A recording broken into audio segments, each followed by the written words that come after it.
গরমের তীব্রতা অনেক, এমন তীব্রতা যা রাস্তায় থাকা অসুবিধা হয়ে দাঁড়াইছে আমাদের। গরমে তৃষ্ণার্ত মানে জীবন যায় গরম, প্রচুর গরম, টিকা যাইতেছে না। বিক্রিটা তো ভাই বড় কথা না, বড় কথা হচ্ছে মানুষের শান্তি।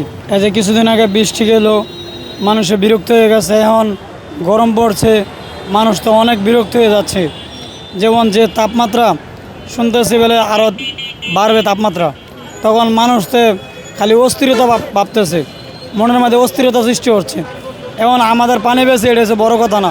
সমস্ত যাত্রী ভাইয়েরা এবং সমস্ত যারা আছে ভাই ভাড়াদার আছে, তারা যেমন শান্তিতে বসবাস করুক, আমরা সেটা চাই। গরম অনেক, প্রচুর গরম, আর মানুষ মনে হবে দেশেতে আসতে আছে হবে কম, অনেক ভোগান্তি, খুব পরিস্থিতি খারাপ হবে। সকালে 6টা বাজে নামি এই পর্যন্ত 400টা ভাড়া খাচ্ছি।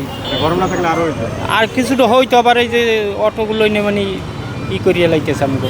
আসলে এটা সঠিক জানা যায় না গরম কতদিন থাকবে, তবে গরমের তীব্রতা অনেক, এমন তীব্রতা যা রাস্তায় থাকা অসুবিধা হয়ে দাঁড়াইছে আমাদের। ভাড়া মোটামুটি খারাপই আর কি, মানে গরমের ভিতরে তো আমাদের বাইকে যাত্রী উঠতে চায় না, রোদ লাগে, যার জন্য একটু অবস্থা খারাপই আছে বর্তমানে। গরমে তৃষ্ণার্ত মানে জীবন যায় ভাড়া আল্লাহর মতো একটু কম বেশি আছে আর কি, মানুষ যেরকম আছে। গরম তো আগামী আরো সপ্তাহখানেক যেতে পারে। এই গরমে গরম, প্রচুর গরম, টিকা যাইতেছে না।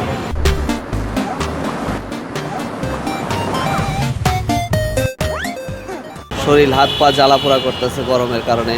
এই দেখেন না, ঠান্ডা পানি সবসময় গালে লাগাইতেছি।